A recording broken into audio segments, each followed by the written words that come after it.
DCM DK Shivakumar KPCC ಅಧ್ಯಕ್ಷರಾಗಿ ಇವತ್ತಿಗೆ 6 ವರ್ಷ.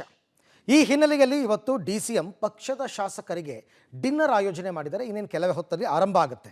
2 ದಿನಗಳ ದೆಹಲಿ ಪ್ರವಾಸ ಸಹ ಮುಗಿಸಿ ಬಂದಿರತಕ್ಕಂಥ ಡಿಕೆಶಿ ಇವತ್ತಿನ ಭೋಜನ ಕೂಟದಲ್ಲಿ ಯಾವ ವಿಚಾರವನ್ನು ಪ್ರಸ್ತಾಪ ಮಾಡಬಹುದು, ಬೇರೆ ಯಾವುದಾದರೂ ಸ್ಪಷ್ಟ ಸಂದೇಶ ರವಾನೆಗೆ ಮುಂದಾಗ್ತಾರಾ ಅಂತಕ್ಕಂಥ ಕುತೂಹಲ ಸಹಜವಾಗೇ ಇದೆ. ಒಂದು ರಿಪೋರ್ಟ್ ಇದೆ, ನೋಡೋಣ ಬನ್ನಿ. ಡಿಸಿಎಂ ಡಿಕೆಶಿ ಕೆಪಿಸಿಸಿ ಅಧ್ಯಕ್ಷರಾಗಿ 6 ವರ್ಷ.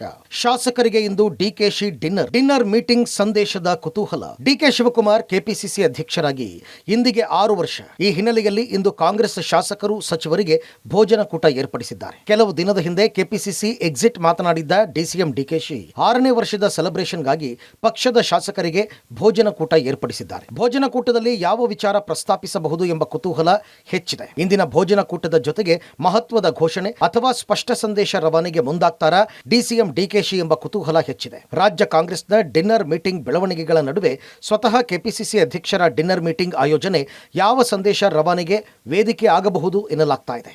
ಅದೆಲ್ಲ ಎಕ್ಸ್ಪ್ಲೇನ್ ಮಾಡ್ತೀನಿ. ಇವತ್ತು ಬೇಡ, ನಾಳೆ ಪ್ರೆಸ್ ಕಾನ್ಫರೆನ್ಸ್ ನಾಳೆ ಮಾಡೋಣ ಅಂತಿದ್ದೀನಿ. ಪ್ರೆಸ್ ಕಾನ್ಫರೆನ್ಸ್ ಇವತ್ತು ಬೇಡ. ಇವತ್ತು ಬರೀ ಶಾಸಕರಿಗೆ ಮಾತ್ರ ಕರೆದಿದ್ದೀನಿ. ಕೆಲವು ನಮ್ಮ AICC ಸೆಕ್ರೆಟರೀಸ್ ಯಾರು ಬೆಂಗಳೂರಲ್ಲಿದ್ದಾರೆ, ನಮ್ಮ ಪಾರ್ಲಿಮೆಂಟ್ ಕ್ಯಾಂಡಿಡೇಟ್ಸ್ ಯಾರಿದ್ದಾರೆ ಅವರು ಮಾತ್ರ ಇವತ್ತು ಕರೆದಿದ್ದೀನಿ. ನಾಳೆ ಆದ್ಮೇಲೆ ನಾಳೆ ಮಾತಾಡ್ತೀನಿ. ಈ ಎಲ್ಲಾ ಬೆಳವಣಿಗೆ ನಡುವೆ ಡಿಸಿಎಂ ಡಿಕೆ ಶಿವಕುಮಾರ್ 2 ದಿನದ ದೆಹಲಿ ಪ್ರವಾಸ ಸಹ ಮುಗಿಸಿ ಬಂದಿದ್ದಾರೆ. ರಾಜಕೀಯ ಲೆಕ್ಕಾಚಾರ, ಪವರ್ ಶೇರಿಂಗ್ ಗೊಂದಲದ ನಡುವೆ ಡಿಸಿಎಂ ಡಿನ್ನರ್ ಕೂಟ ಸಾಕಷ್ಟು ಕುತೂಹಲ ಮೂಡಿಸಿದೆ ಎನ್ನಲಾಗ್ತಾ ಇದೆ. ಸಿಎಂ ಸಿದ್ದರಾಮಯ್ಯ ಸೇರಿದಂತೆ ಎಲ್ಲಾ ಸಚಿವರು ಮತ್ತು ಶಾಸಕರು ಇಂದಿನ ಭೋಜನ ಕೂಟದಲ್ಲಿ ಭಾಗವಹಿಸ್ತಾ ಇದ್ದಾರೆ ಎನ್ನಲಾಗ್ತಾ ಇದೆ. ಇಷ್ಟೇ ಅಲ್ಲದೆ ತಮ್ಮ 6 ವರ್ಷದ ಸಾಧನೆ ಬಗ್ಗೆ ಪತ್ರಿಕಾಗೋಷ್ಠಿ ನಡೆಸಲು ಸಹ ತೀರ್ಮಾನಿಸಿದ್ದಾರೆ ಎನ್ನಲಾಗಿದೆ. ತಮ್ಮ ಜೊತೆಗೆ ಕೆಲಸ ಮಾಡಿದ ಕೆಪಿಸಿಸಿ ಪದಾಧಿಕಾರಿಗಳು ನಾಳೆ ಭೋಜನ ಕೂಟ ಆಯೋಜಿಸಿದ್ದಾರೆ ಎನ್ನಲಾಗ್ತಾ ಇದೆ. ಸಹಜವಾಗಿ ಕೆಪಿಸಿಸಿ ಅಧ್ಯಕ್ಷರ 6 ವರ್ಷದ ಪೂರೈಕೆ ಜೊತೆಗೆ ಸಾಕಷ್ಟು ಚರ್ಚೆಗೂ ಕಾರಣವಾಗಿದೆ ಡಿಕೆಶಿ ಡಿನ್ನರ್ ಮೀಟಿಂಗ್.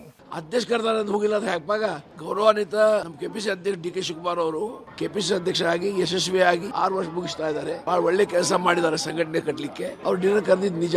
ಎಲ್ಲರೂ ಕರೆದಾರೆ, ಎಲ್ಲ MLA ಕರೆದಿದ್ದಾರೆ, ನನಗೂ ಕರೆದಿದ್ದಾರೆ, ನಾನು ಹೋಗ್ತಾ ಇದ್ದೇನೆ, ಎಲ್ಲರೂ ಬರ್ತಾರೆ. ಬಹಳ ಸಂತೋಷದ ವಿಚಾರ. ಮಾನ್ಯ ಶಿವಕುಮಾರ್ ಅವರು ಸುದೀರ್ಘವಾಗಿ 6 ವರ್ಷಗಳ ಕಾಲ ಕೆಪಿಸಿಸಿಯ ಸಾರಥ್ಯವನ್ನ ವಹಿಸಿಕೊಂಡು ಬಹಳ ಯಶಸ್ವಿಯಾಗಿ ಮಾನ್ಯ ಮುಖ್ಯಮಂತ್ರಿಗಳಾಗಿರ್ತಕ್ಕಂಥ ಸಿದ್ದರಾಮಯ್ಯನವರ ಜೊತೆಗೂಡಿ ದೊಡ್ಡ ಮಟ್ಟದ ಬಹುಮತ ಬರ್ತಕ್ಕಂಥದ್ದಕ್ಕೆ ಹಗಲಿರುಳು ಶ್ರಮಿಸಿರ್ತಕ್ಕಂಥವ್ರು. ಅದರಿಂದ ಈ ಒಂದು 6 ವರ್ಷ ಪೂರೈಸಿರ್ತಕ್ಕಂಥ ಕ್ಷಣ ನಮ್ಗೆಲ್ರಿಗೂ ಬಹಳ ಸಂತೋಷದ ವಿಚಾರ. ನಾವು ಅವ್ರ ಬಗ್ಗೆ ಬಹಳಷ್ಟು ಅಪಾರವಾದಂಥ ಗೌರವ ಮತ್ತು ಸಂಘಟನಾ ಚಾತುರ್ಯ ಇರ್ತಕ್ಕಂಥವ್ರು ಅಂತಕ್ಕಂಥದ್ದು ಈಗಾಗಲೇ ಎಲ್ಲರಿಗೂ ಗೊತ್ತಿರ್ತಕ್ಕಂಥ ವಿಚಾರ. ಕೆಲವು ದಿನದ ಹಿಂದೆ ಕೆಪಿಸಿಸಿ ಅಧ್ಯಕ್ಷ ಸ್ಥಾನಕ್ಕೆ ಹೊಸಬರು ಬರಬೇಕು, ಬದಲಾವಣೆ ಆಗಬೇಕು ಅಂತ ಡಿಸಿಎಂ ಡಿಕೆ ಶಿವಕುಮಾರ್ ಮಾತನಾಡಿದ್ದಾರೆ. ಡಿಸಿಎಂ ಡಿಕೆಶಿ ಇಂದಿನ ಭೋಜನ ಕೂಟದ ಜೊತೆಗೆ ಮಹತ್ವದ ಘೋಷಣೆ ಏನಾದರೂ ಮಾಡ್ತಾರಾ, ಬೇರೆ ಯಾವುದಾದ್ರೂ ಸ್ಪಷ್ಟ ಸಂದೇಶ ರವಾನೆಗೆ ಮುಂದಾಗ್ತಾರಾ ಎಂಬುದೇ ಸದ್ಯದ ಕುತೂಹಲ. Political bureau, public TV, Bengaluru.